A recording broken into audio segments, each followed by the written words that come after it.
देखिए बेटा, पिछली क्लास में हमने पढ़ा था आरएमएस वैल्यू। आज का हमारा टॉपिक है एनसीआर सीरीज सर्किट। इसमें क्या होता है, एक इंडक्टर, एक कैपेसिटर और एक क्या जुड़ा होता है, रेजिस्टेंस। तीनों किसमें है, सीरीज में। तो ये सप्लाई हम दे रहे हैं इसको I = I0 sin omega T. ठीक है, ये करंट इसमें फ्लो हो रहा है। अब देखिए इंडक्टर में क्या होता है कि वोल्टेज जो होता है इंडक्टर में वो करंट से कितना आगे होता है, π/2। कैपेसिटर में करंट और वोल्टेज में भी π/2 का फेज डिफरेंस होता है, बट उसमें वोल्टेज क्या करता है, लैग करता है करंट से π/2 से। ठीक है, इंडक्टर में π/2 से वोल्टेज क्या करता है, लीड करता है। और रेजिस्टेंस में क्या होता है, करंट और वोल्टेज सेम फेज में होता है, I/V। ठीक है, तो ये हमने फेजर डायग्राम से सब सीख लिया था। अब हमें क्या करना है, इसका फेजर डायग्राम बनाना है एनसीआर का कंबाइन करके। देखिए यहाँ पे हमने बनाया करंट। ठीक है, तो करंट रेजिस्टेंस में क्या होगा कि करंट और वोल्टेज सेम फेज में होता है, तो यहाँ पे हम VR बना देंगे। ठीक है, अब करंट से π/2 फेज डिफरेंस आगे कौन होता है, इंडक्टर का वोल्टेज, यहाँ पे VR बना दोगे। और कैपेसिटर में वोल्टेज क्या होता है, करंट से π/2 लैग करता है, तो इससे π/2 लैग कर दिए, बना दिया VC। ठीक है, तो ये हो गया VL और ये क्या हो गया VC, और ये VR और ये I। ठीक है, तो यहाँ पे हम लिख भी सकते हैं, ये क्या हो गया π/2, this one is π/2 and here theta is 0। तो क्या होगा, इसमें आप मान लेते हैं if VL is greater than VC। ठीक है, अगर VL किससे बड़ा हो जाए, VC से बड़ा हो जाए, और कह सकते हैं हम XL is greater then XC, तो क्या होगा, तो इसमें से इसको सब्ट्रैक्ट कर दो, तो डायग्राम हमारा कैसे बन जाएगा, ये हो गया मेरा VR, तो इधर क्या आ जाएगा VL माइनस VC।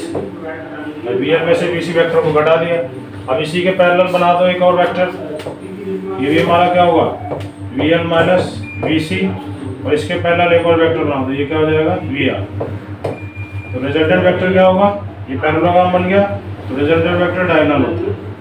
या ट्रायंगल लॉ से भी देखो, this vector plus this vector equal to resultant vector, ये हमारे पास क्या आ गया VNet। ठीक है, तो VNet क्या होता है, VNet हो जाएगा मेरे पास, ये एक राइट एंगल ट्रायंगल हो गया। VNet जो होगा हमारे पास वो √of VL माइनस VC का होल स्क्वायर प्लस VR का होल स्क्वायर। तो यहाँ से VL को क्या लिख सकते हैं, इसका इंडक्टर L है, तो इसका रेजिस्टेंस XL ले लेते हैं, इसका इंडक्टेंस क्या, कैपेसिटेंस कैपेसिटिव रिएक्टेंस क्या ले लेते हैं XC, और इसका तो R होता ही है। ठीक है, तो इसकी जगह पे हम VL अगर मैं लिखना चाहूँ तो VL को क्या लिख सकते हैं बेटा, VL जो होगा वो I/XL होता है। जैसे V = IR होता है, तो XL इसका रेजिस्टेंस है, तो I इंटू क्या कर दिया, XL कर दिया। इसी तरह XC अगर इसका रेजिस्टेंस है, तो VC इसके क्रॉस जो पोटेंशियल ड्रॉप होगा VC, वो VC किसके बराबर हो जाएगा, I इंटू XC के। और इसी तरह इसके क्रॉस जो ड्रॉप होगा VR, वो किसके बराबर हो जाएगा, I इंटू R के।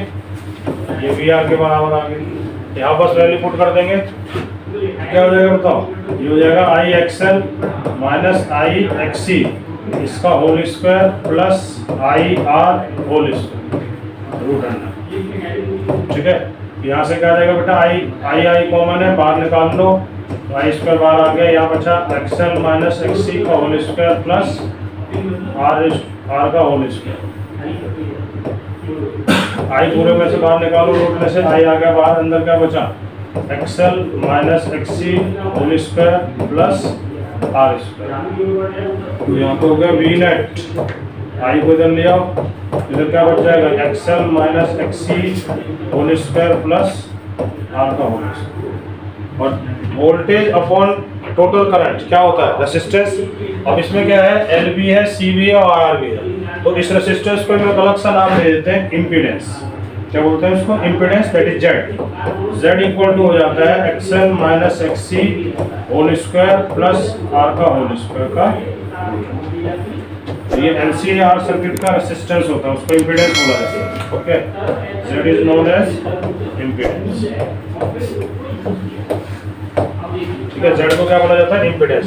अब इसी से ही देखिए, अब अगर हम ये तो हमने वोल्टेज के सारे हमने करके वेक्टर डायग्राम से ट्रायंगल बनाया। अगर मैं रेसिस्टेंस का ही ऐड करके डायग्राम बनाऊं तो उसको हम ना इम्पीडेंस ट्रायंगल भी बोलते हैं। देखिए क्या होता है उसमें, मैं यहाँ पे रेसिस्टेंस ले लूंगा, ठीक है, यहाँ पे आई एक्स वी एल और वी सी, तो वी एल की जगह पे मैं यहाँ पे क्या ले लूंगा, एक्स एल, और वी सी की जगह पे क्या ले लूंगा, एक्स सी।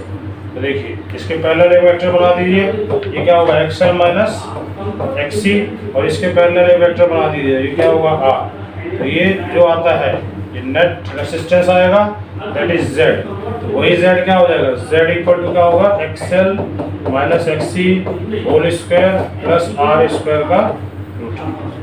क्लियर है, तो ये आ गया।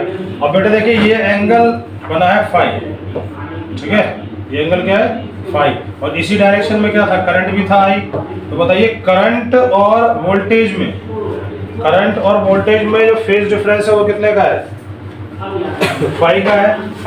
तो करंट और वोल्टेज में फेज डिफरेंस अगर फाई का है, तो अगर मैं 10 फाई लिखना चाहूँ तो 10 फाई क्या होगा, परपेंडिकुलर अपॉन बेस, और परपेंडिकुलर पे क्या था, वी एल माइनस वी सी था, और बेस में क्या था, वी आर था। तो 10 फाई, तो 10 फाई इक्वल टू हो जाएगा, वी एल को क्या लिख सकते हैं, I X L, V C को क्या लिख सकते हैं, I X C divide by I are.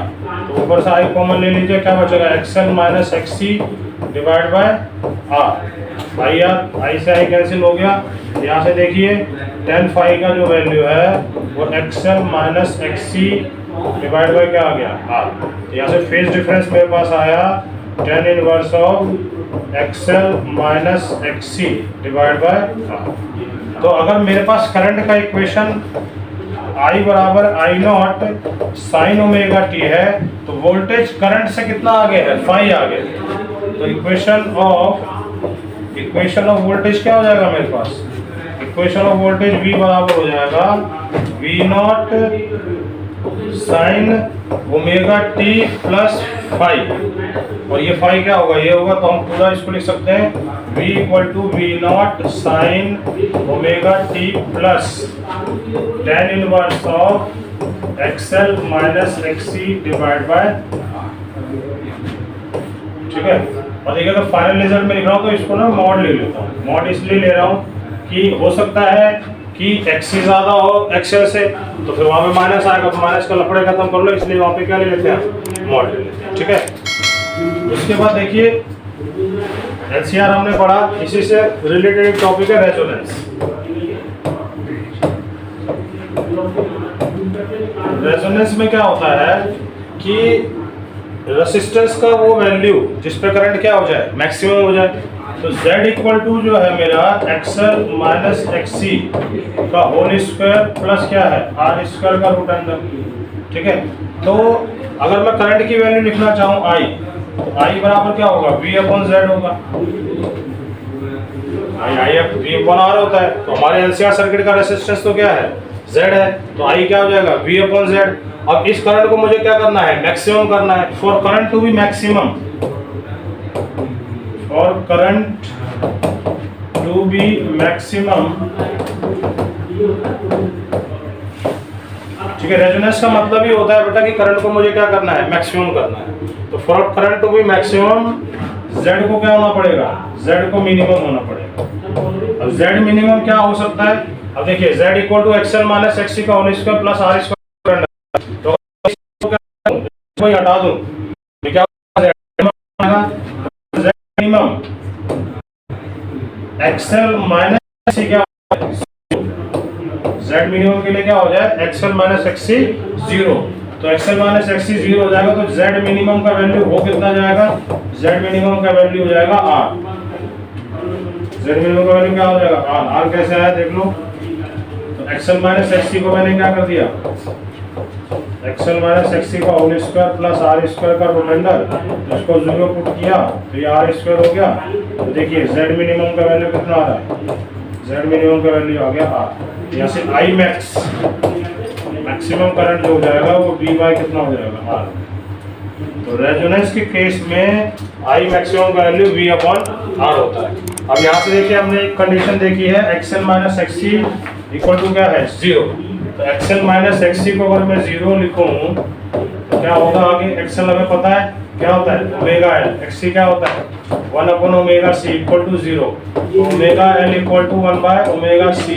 यहाँ से ओमेगा स्क्वायर इक्वल टू आ गया 1 by root 1 by L C. तो ओमेगा आ गया 1 by root L C. Omega को क्या लिख सकते हैं, 2 pi F equal to 1 by root L C. तो एफ इक्वल टू क्या हो गया, 1 upon 2 pi under root L C. तो ये क्या आ जाता है मेरे पास, रेजोनेंट फ्रीक्वेंसी। क्या बोलते हैं इसको? इसको बोलते हैं रेजोनेंट फ्रीक्वेंसी। इसको रेजोनेंट फ्रीक्वेंसी बोला जाता है, ठीक है। और इसको ओमेगा को ओमेगा नॉट बोल दो तो इसको बोला जाता है रेजोनेंट एंगुलर फ्रीक्वेंसी, ठीक है। अगर मैं करंट वर्सेस किसका ग्राफ बनाऊं, करंट वर्सेस एफ ओमेगा का बना दूं या एफ का बना दूं? करंट वर्सेस अगर ओमेगा ग्राफ बना रहा हूं तो omega equal to omega not. अगर हमारे सर्किट का जो भी एसी सोर्स है उसका एंगुलर फ्रीक्वेंसी अगर रेजोनेंट फ्रीक्वेंसी के बराबर हो जाए तो करंट का वैल्यू क्या हो जाएगा, मैक्सिमम हो जाएगा। देखिए कैसा बनता है उसका ग्राफ। ओमेगा नॉट पे क्या बनाना है, मैक्सिमम बनाना है।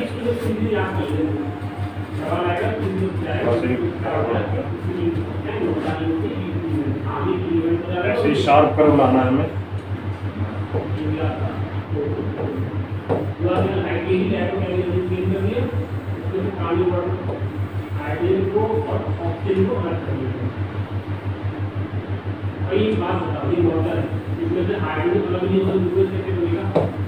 ठीक है, ये जो वैल्यू होगी करंट की वो क्या होगी, मैक्सिमम। ठीक है, समझ में आया क्या रेजोनेंस होता है? जैसे रेडियो में हम क्या करते हैं, रेडियो में देखा होगा आपने, फ्रीक्वेंसी सेट करते हैं तो जैसे 98.5 है, ये सब फ्रीक्वेंसी है। तो इस पे जैसे ही हम ट्यूनिंग करते हैं अपने सर्किट का, तो अगर वो फ्रीक्वेंसी मैच कर जाता है तो वो चैनल पकड़ लेता है, वही है ये। ठीक है, आई होप आपको समझ में आएगा। ऐसी वीडियो के लिए आप हमारे साथ बने रहिए।